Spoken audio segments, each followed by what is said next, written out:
Hello everyone, welcome to note study. So আজ আমরা একটা খুব গুরুত্বপূর্ণ বিষয় নিয়ে কথা বলতে চলেছি। আর সেই গুরুত্বপূর্ণ বিষয়টা হলো ডাব্লিউবিসিএস এর প্রিলিমস ওরিয়েন্টেড প্রিপারেশন আমরা ঠিক কীভাবে করব। আমরা সবাই জানি যে পিএসসি পাবলিক সার্ভিস কমিশনের যে প্রত্যেক বছর পরীক্ষাটার জন্য আমরা অপেক্ষা করে থাকি, সেই পরীক্ষাটার প্যাটার্ন কিন্তু দিনের পর দিন চেঞ্জ হচ্ছে।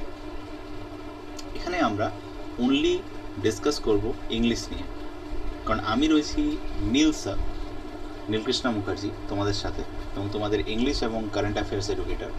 তো আমি তোমাদেরকে এই হিসেবে গাইড করব যে ডাব্লিউবিসিএস 2023-এর জন্য যদি তোমরা প্রিপারেশান নিচ্ছ, সেটা বোথ প্রিলিমস অ্যান্ড মেন্স, তাহলে তোমাদের স্ট্র্যাটেজিটা কী হওয়া উচিত, কোন স্ট্র্যাটেজিতে এগোলে তোমরা পার্টিকুলারলি পারবে একদমই টাইমের মধ্যে সিলেবাসও শেষ করতে, তার সাথে পার্টিকুলারলি প্রত্যেক দিন প্র্যাকটিসের মধ্যে থেকে নিজের স্কিলকে আরও বাড়িয়ে তুলতে। তাহলে এখন আমরা যেটা নিয়ে কথা বলবো সেটা first of all WBCS prelims 2023 নিয়ে সবার আগে কথা বলবো। তো আমাদের সাথে ভিডিওর মধ্যে এমন অনেকেই হয়তো জুড়ে থাকবে যারা ডাব্লিউবিসিএস জাস্ট হয়তো নতুনভাবে ধরেছো বা ডাব্লিউবিসিএস এর প্রিপারেশন করা তোমরা স্টার্ট করেছো।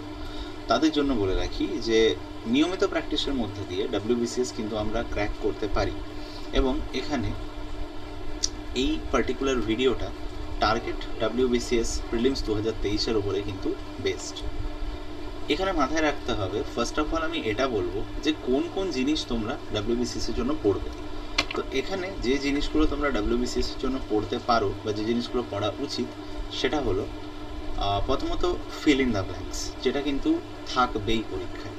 এছাড়াও বলে রাখি, প্রত্যেক বছর প্রত্যেকটা সাবজেক্ট পরীক্ষাতে ঠিক যত নাম্বারেরই থাকার কথা এবং যত নাম্বারের আদপেই ওটা পরীক্ষায় আসে না কেন, তার থেকে 25 মার্কস কিন্তু প্রত্যেক বছর প্রিলিমসে আমাদের জন্য রয়েছে ডাব্লিউবিসিএস-এর প্রিলিমসের পরীক্ষায়।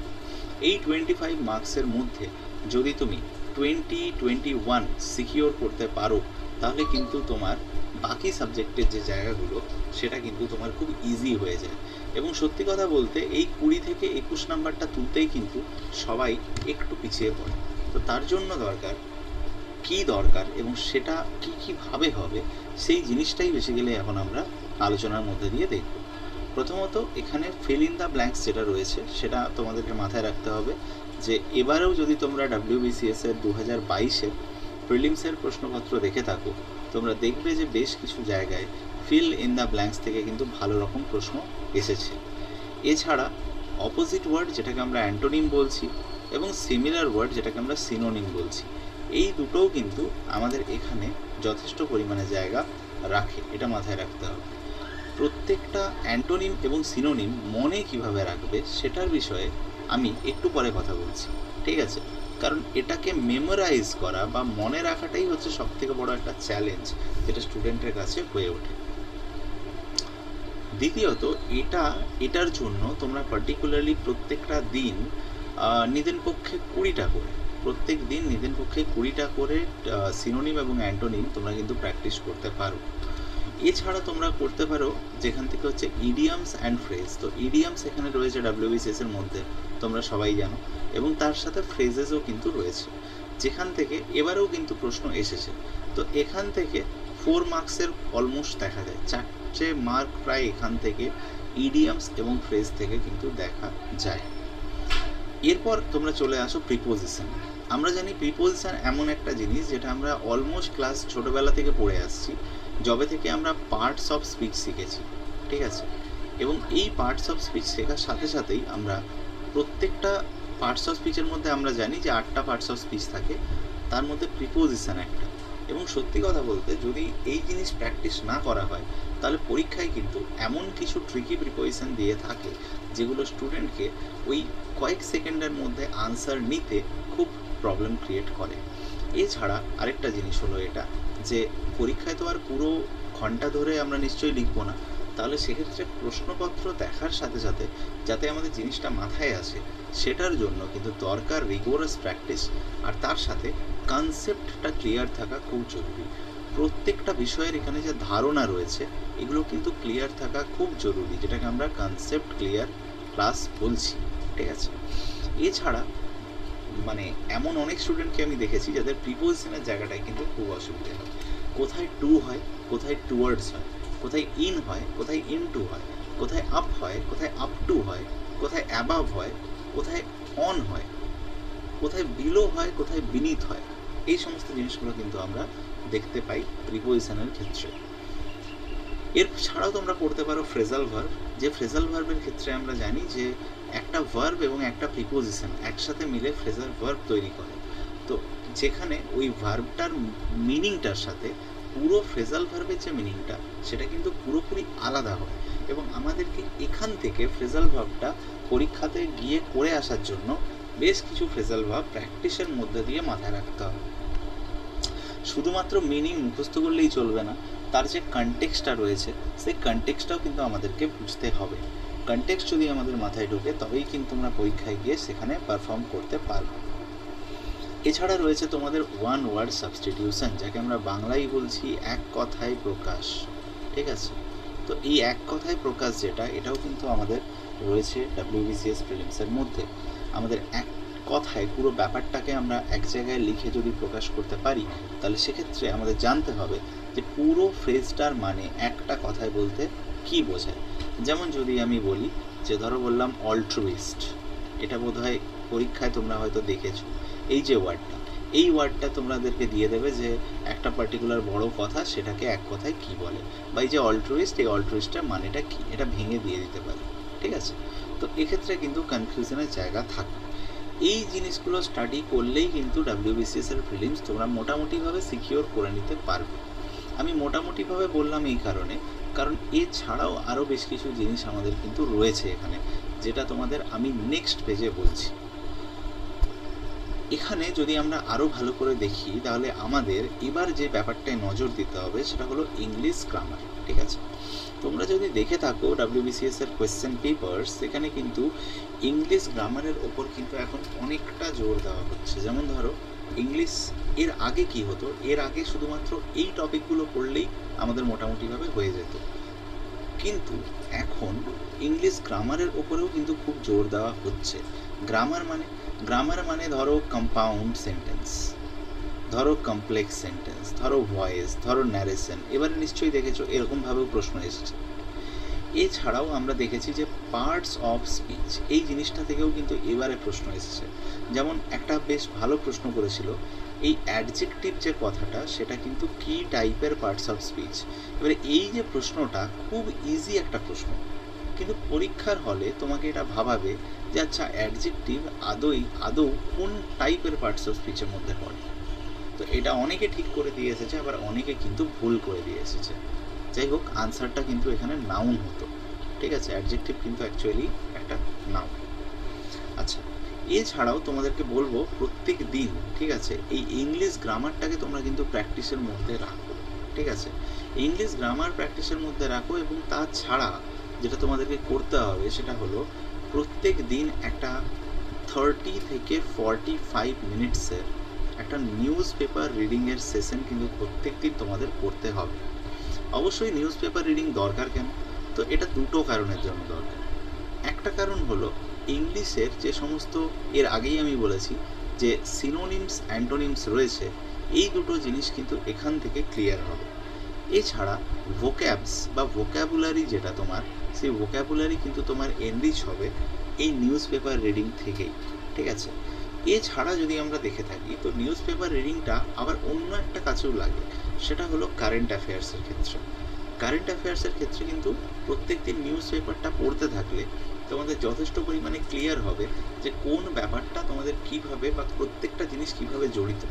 লাইক আমরা ওয়ার্ল্ড অ্যাফেয়ার্স এবং লোকাল অ্যাফেয়ার্স সমস্ত কিছুই কিন্তু আমরা জানতে পারবো। এবার হয়তো অনেকের মাথায় এখানে আসছে যে শুধু কি এটা করলেই আমাদের জন্য এনাফ, নাকি আরও কিছু এখানে করতে হবে। তো এখানে তোমাদের জন্য বলে রাখি যে এখানে লাস্ট 20 বছরের যে কোয়েশ্চেন পেপার সেটা তোমরা প্র্যাকটিস করবে। অনেকে 10 বছর বলে, আমি বলবো 20 বছরের যে কোয়েশ্চেন পেপার রয়েছে সেটা তোমরা কিন্তু প্র্যাকটিস করো আপ টু 2022 অবধি কিন্তু প্র্যাকটিস করবে তোমরা কোয়েশ্চেন পেপার। যদি এই কোয়েশ্চেন পেপার তোমাদের প্র্যাকটিসের মধ্যে না থাকে তাহলে কিন্তু তোমরা পরীক্ষায় গিয়ে এমন কিছু প্রশ্ন দেখতে পাবে যেগুলো হয়তো আগের বা তার আগের বছর কোনো এক বছর রিপিট হয়েছিল। সেই প্রশ্ন কিন্তু পরীক্ষায় গিয়ে ছেড়ে দিয়ে চলে আসাটা খুব বোকামোর কাজ হবে। একইভাবে তোমাদের রেগুলার প্র্যাকটিসের মধ্যে থাকতে হবে। এখানে নোট স্টাডির মধ্যে প্রত্যেক দিনেই অলমোস্ট প্রায় পুরো দিনের মধ্যেই কিন্তু ক্লাসেস চলছে, যে ক্লাসেস মধ্যে তোমরা দেখতে পাবে যে হয়তো সেখানে এমসিকিউ প্র্যাকটিস চলছে বা সেখানে টপিক ওয়াইজ ক্লাস চলছে। তো এখানে তোমরা এখান থেকেও ক্লাস করতে পারো বা তোমরা সেলফ স্টাডির মধ্যে দিয়েও সেই কাজটা করতে পারো, কিন্তু রেগুলার প্র্যাকটিস থাকাটা খুব ইম্পর্ট্যান্ট। 3 নাম্বার হচ্ছে এমন কিছু ওয়ার্ডস তোমরা যে সমস্ত ওয়ার্ড তোমরা এখানে নিউজ পেপার রিডিং থেকে শিখছো। ধরো একটা ওয়ার্ড শিখলাম ভোরেসিয়াস, এই ওয়ার্ডটা ধরো আমি শিখলাম আজকে নিউজ পেপার থেকে। ওকে, তো এই ভোরেসিয়াস ওয়ার্ডটা আমি যেন প্রত্যেক দিনের কথার মধ্যে ব্যবহার করি বা প্রত্যেক দিনের রাইটিংয়ের মধ্যে ব্যবহার করি। প্রত্যেক দিনের রাইটিং বলতে ধরো তোমরা প্রত্যেক দিন কোনো না কোনো একটা কিছু লিখছো, ঠিক আছে, কোনো না কোনো সাবজেক্টের মধ্যে, তাহলে সেক্ষেত্রে তোমরা এই ওয়ার্ডটাকে যদি তোমরা কথার মধ্যে বা রাইটিংয়ের মধ্যে ব্যবহার করো, তাহলে সেটা কিন্তু তোমাদেরকে হেল্প করবে এই ওয়ার্ডটাকে মনে রাখার জন্য। কারণ এখানে মনে রাখতে হবে যে কোনো ওয়ার্ডের যতক্ষণ পর্যন্ত না তাকে আমরা ইউজ করছি তাকে আমরা ঠিক করে চিনতে পারবো না, তাই না? তো যাকে দরকার পড়বে না তাকে মনেও থাকবে না, এটাই হচ্ছে ব্যাপার, ঠিক আছে? তো তোমাদের প্রত্যেক দিনের ওয়ার্ডগুলো ডেলি স্পিচের মধ্যে বা ডেলি রাইটিংয়ের মধ্যে তোমাদেরকে কিন্তু রাখতে হবে। এছাড়া ওয়ার্ডগুলো এমনভাবে ইউজ করবে বা নিউজ পেপারটা পড়ার সময় তোমরা সবসময় কনটেক্সটটা বোঝার চেষ্টা করবে। কনটেক্সট মানে ওই জিনিসটার ব্যাকগ্রাউন্ড বোঝার চেষ্টা করবে, যে কোন ব্যাকগ্রাউন্ডের মধ্যে কোন কথাটা হচ্ছে, এটা কিন্তু তোমরা বোঝার চেষ্টা করবে। যদি ব্যাকগ্রাউন্ড না বুঝতে পারো তাহলে কিন্তু পরীক্ষাতে গিয়ে তোমরা দেখবে যে এরকমভাবে আমাদের প্রবলেম ক্রিয়েট করে এই ব্যাকগ্রাউন্ড ব্যাপারটা, যে হয়তো এক্সামে এমন কিছু ব্যাপার দিল যেখানে ব্যাকগ্রাউন্ড দরকার পড়ছে বাট সেটা তুমি হয়তো জানো না, ঠিক আছে? এছাড়া আমি একটা জিনিস এখানে আগে লিখতে ভুলে গেছিলাম, সেটা হলো এরার কারেকশন, ঠিক আছে? এবারে WBCS-এ এরার কারেকশনও কিন্তু একটা এসেছিল, তো এরার কারেকশনটাও কিন্তু পরীক্ষাতে নাম্বার রাখছে, ঠিক আছে? এবং এরার কারেকশনটাও কিন্তু আমাদেরকে প্র্যাকটিসের মধ্যে প্রত্যেক দিন রাখতে হতে পারে, ঠিক আছে? এবার আসি যে এতগুলো কথা আমি বললাম, এতগুলো কথার পরে কোন কোন বুকস তোমরা পড়বে। তো রেফারেন্স বুকসের মধ্যে আমি কিছু বুকস এখানে নোট ডাউন করেছি, যেমন ধরো PC দাসের যে বুকটা, ঠিক আছে? এই PC দাস আর এই PK দে সরকার, এটা অনলি তারাই কিনবে যারা ফাউন্ডেশন বা বেসিক্স থেকে ব্যাপারটাকে ক্লিয়ার করতে চাও, ঠিক আছে? ফাউন্ডেশন বা বেসিক্স থেকে ব্যাপারটাকে ক্লিয়ার করতে চাও। যাদের হয়তো বেসিক্সটাই ক্লিয়ার নেই তারা PC দাস কিনতে পারো, PK দে সরকার কিনতে পারো এবং PK মুখার্জিটাও চাইলে তোমরা কিনতে পারো, ঠিক আছে? তো এর তোমরা PDF জোগাড় করতে পারো বা কিনতে পারো, ঠিক আছে? এছাড়া যদি তোমাদের মনে হয় যে বেসিক্স তোমাদের ক্লিয়ার আছে, কিছু অ্যাডভান্স কনসেপ্ট তোমাদেরকে জানতে হবে, তাহলে তোমরা অবশ্যই আমাদের এখানে যে গ্রামার কনসেপ্ট, যেগুলো গ্রামার কনসেপ্টের জন্য তোমরা SP বাক্সি কিনতে পারো। দেখো আমি এখানে লিখে দিয়েছি, এটা অনলি কনসেপ্টের জন্য কিন্তু এই জিনিসটা আসবে, ঠিক আছে? এটা কনসেপ্ট ছাড়া কোনো কাজে কিন্তু লাগবে না, এটা মাথায় রাখবে। SP বাক্সির মধ্যে অবশ্যই কিছু প্র্যাকটিস সেট রয়েছে, কিন্তু আমি প্র্যাকটিস সেটের জন্য এই বইটা কিনতে বলবো না। SP বাক্সি গ্রামার কনসেপ্টের জন্য খুব ভালো, ঠিক আছে? এছাড়া যদি তোমাদেরকে আমি একটু আগে বললাম সিনোনিমস এবং অ্যান্টোনিমস, এই দুটো জিনিস পরীক্ষায় খুব ওয়েটেজ নিয়ে চলে, এবং এই ওয়েটেজটা আমরা রাখতে পারি যদি আমরা ব্ল্যাক বুক বইটা কিনে রাখি, ঠিক আছে? ব্ল্যাক বুক ভোক্যাবুলারির জন্য একটা ডেডিকেটেড বুক বলা যেতে পারে, এবং এই ব্ল্যাক বুক যদি তোমরা ফলো করো তাহলে আমার মনে হয় না WBCS-এ কোনো কিছু গিয়ে তোমাদের কিন্তু আটকাবে। ব্ল্যাক বুকের মধ্যে বেসিক্যালি যারা CGL বা SSC এই সমস্ত পরীক্ষার প্রিপারেশন নেয় তারা ব্ল্যাক বুকটা বেশি ফলো করে, বাট আমাদের যে পরীক্ষার প্যাটার্ন আস্তে আস্তে চেঞ্জ হচ্ছে, এই প্যাটার্নের মধ্যে যদি আমরা একটু সাবধান না হয়ে আগে থেকে প্রিপারেশন না নিই তাহলে কিন্তু আমরা হয়তো পিছিয়ে পড়তে পারি সেই কয়েক লাখের যুদ্ধে, ঠিক আছে? এছাড়া বলে রাখি যে যদি কারো এই সমস্ত ব্যাপারের পরে কারো প্র্যাকটিস সেট নিতে ইচ্ছে যায় তাহলে প্র্যাকটিস সেটের জন্য তোমরা নিতে পারো RS আগরওয়াল। অবশ্যই এখানে প্র্যাকটিস সেটের সাথে কিছু কনসেপ্টসও রয়েছে যেগুলো তোমাদের কিন্তু কাজে লাগবে, ঠিক আছে। এছাড়া আরও মার্কেটে বই অ্যাভেলেবেল রয়েছে, যেগুলো হলো ধরো স্ক্যানার বলে একটা বই রয়েছে, তো সেই স্ক্যানার তোমরা কিনতে পারো। ওখানেও কিন্তু বইয়ের শেষে যথেষ্ট পরিমাণে প্র্যাকটিস সেটস দেওয়া রয়েছে, সেই প্র্যাকটিস সেটগুলো তোমরা কাজে লাগাতে পারো প্রতিনিয়ত প্রত্যেকটা সাবজেক্টের মানে প্র্যাকটিসের জন্য, অবশ্যই ইংলিশেরও প্র্যাকটিসের জন্য। এত কিছুর সাথে তোমরা অবশ্যই আমাদের নোট স্টাডিতেও প্রত্যেক দিন এমসিকিউর ক্লাস করতে পারো, যাতে তোমাদের পারফরমেন্স আরও দিন দিন বাড়তে থাকে, ঠিক আছে। তো এই গেল আমাদের রেফারেন্স বুকসের জায়গা। এবার লাস্ট যে ব্যাপারটা সেটা বলে রাখি, যেটা হলো মেন্স যদি কেউ টার্গেট করছো, এটা অনলি তাদের জন্য আমি বলবো, মেন্স যদি কেউ টার্গেট করছো তাহলে সেক্ষেত্রে তোমাদের 3টে কাজ এখানে করতে হবে। একটা হলো, যেহেতু আমি ধরে নিচ্ছি তোমরা প্রিলিমস কন্টিনিউ করে গেছো, আর যারা প্রিলিমস কন্টিনিউ অলরেডি করছো, প্রিলিমসের জন্য পড়ছো, তোমরাও একদিন মেন্সের জন্য পড়বে, তো এই কথাটা তোমাদের জন্য কিন্তু ইম্পর্ট্যান্ট। 1 নাম্বার হচ্ছে, তোমরা আরিহান্টের ডেসক্রিপটিভ ইংলিশ বইটা কিন্তু কিনে নিতে পারো। আরিহান্টের ডেসক্রিপটিভ ইংলিশ এমন একটা বই যেটার মধ্যে বিভিন্ন রাইটিংস, লাইক তার মধ্যে ফর্মাল লেটার্স, ওকে, ফর্মাল লেটার্স দেওয়া রয়েছে, এছাড়া এডিটোরিয়াল লেটার্স দেওয়া রয়েছে, ঠিক আছে, এডিটোরিয়াল লেটার্স দেওয়া রয়েছে। তো এই সমস্ত ব্যাপার কিন্তু তোমাদের এখানে কাজে লাগবে এই বইটা, আমি এটা বলতে পারি, ঠিক আছে। এছাড়া নিউজ পেপার রিডিং তোমাদের জন্য আরও বেশি ইম্পর্টেন্ট। প্রত্যেক দিন তোমরা 1 আওয়ার ডেডিকেট করার চেষ্টা করো নিউজ পেপারের জন্য, কারণ নিউজ পেপার থেকে তোমরা এখানে যেটা ফলো করবে সেটা হলো রাইটিং স্টাইলটা ফলো করবে, ঠিক আছে। নিউজ পেপারের মধ্যে এডিটোরিয়ালস বা নিউজ, এর যে রাইটিং স্টাইলটা, এটা তোমরা ফলো করবে, যেটা তোমাদেরকে এক্সামে লিখতে কাজে লাগবে, ঠিক আছে। এছাড়া তোমরা এই জায়গা থেকে প্রিসি যেটা, সেটাও কিন্তু তোমরা যথেষ্ট ভালোভাবে ফলো করতে পারবে, অবশ্যই এই আমাদের ওপরের বইটা থেকে, সেটা আমরা বলতে পারি।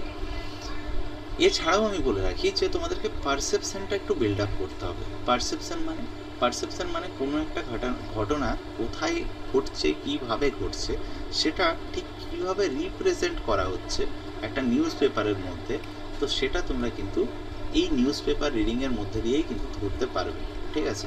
এখানে আমি তোমাদের বলবো যে বাংলার জন্য বাংলা নিউজ পেপার পড়ো, এবং ইংলিশের জন্য ইংলিশ নিউজ পেপার পড়তে পারো।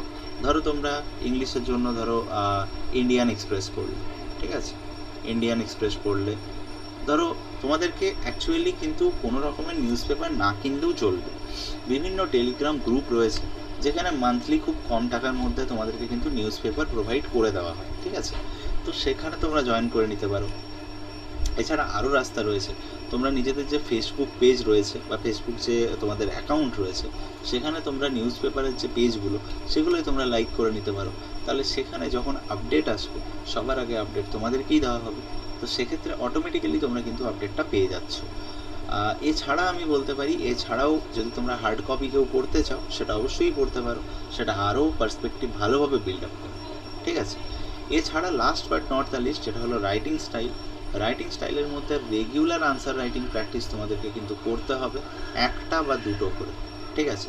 শুধু লিখলেই হবে না, আনসারটাকে চেকও করাতে হবে। তো কোনো একজন অভিজ্ঞ শিক্ষককে দিয়ে আনসারটাকে চেক করিয়ে নিতে পারো।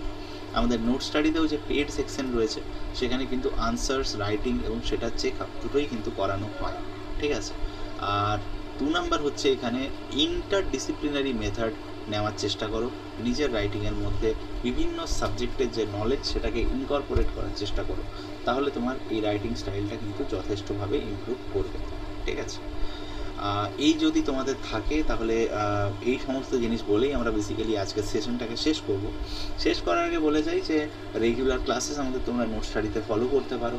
এছাড়া আমাদের এমসিকিউ সেশনসগুলো তোমাদের খুব হেল্প করবে পারফরমেন্স বিল্ড আপ করার জন্য, তো সেটা তোমরা করতে পারো। এছাড়া ডাউট ক্লিয়ারেন্স সেশনসও কিন্তু অ্যাভেলেবেল রয়েছে, তো সেটার জন্য কিন্তু তোমরা অবশ্যই দেখতে পারো।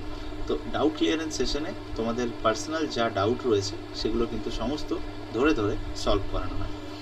এছাড়া এটাই বলতে পারি যে কার্পে ডিম, বেসিক্যালি কার্পে ডিম কথাটার মানে এটাই যে সিজ দ্য ডে, মানে এখন থেকেই প্র্যাকটিস শুরু করো, ঠিক আছে। Start the practice from right now, তবেই গিয়ে 2023-এ কিন্তু তুমি হতে পারবে একজন WBCS প্রিলিমস কোয়ালিফাইড ক্যান্ডিডেট, এবং যদি সেটা হতে পারো, তবেই কিন্তু তুমি মেন্সের রাস্তা দেখতে পাবে। আর যারা মেন্স দেবে এবছর তাদেরকেও বলে রাখি, বা সামনের বছর তাদেরকে বলে রাখি যে মেন্সের ক্ষেত্রেও কিন্তু তোমাদেরকে এই স্ট্র্যাটেজিগুলো ফলো করতে হবে, তবে গিয়ে কিন্তু মেন্সেও তোমাদের পারফরমেন্স যথেষ্ট ইমপ্রুভ করবে। ঠিক আছে, তো এটাই বলতে পারি যে অ্যাজ আ টিচার তোমাদেরকে বলতে পারি যে সাকসেসের জন্য অল দ্য বেস্ট, এবং প্র্যাকটিস স্টার্ট করে দাও। আশা করছি আমরা সবাই আস্তে আস্তে এগিয়ে যেতে পারবো একসাথে। তো এইভাবে আমরা মোটামুটিভাবে এই জায়গাটা অবধি এগোতে পারি। WBCS ক্যান্ডিডেট হয়ে আমরা আশা করছি যে সিভিল সার্ভিসের রাস্তা আমরা আলটিমেটলি দেখতে পাবো। সবাইকে অল দ্য বেস্ট, সবাই সাকসেসের জন্য অবশ্যই এফোর্ট দাও।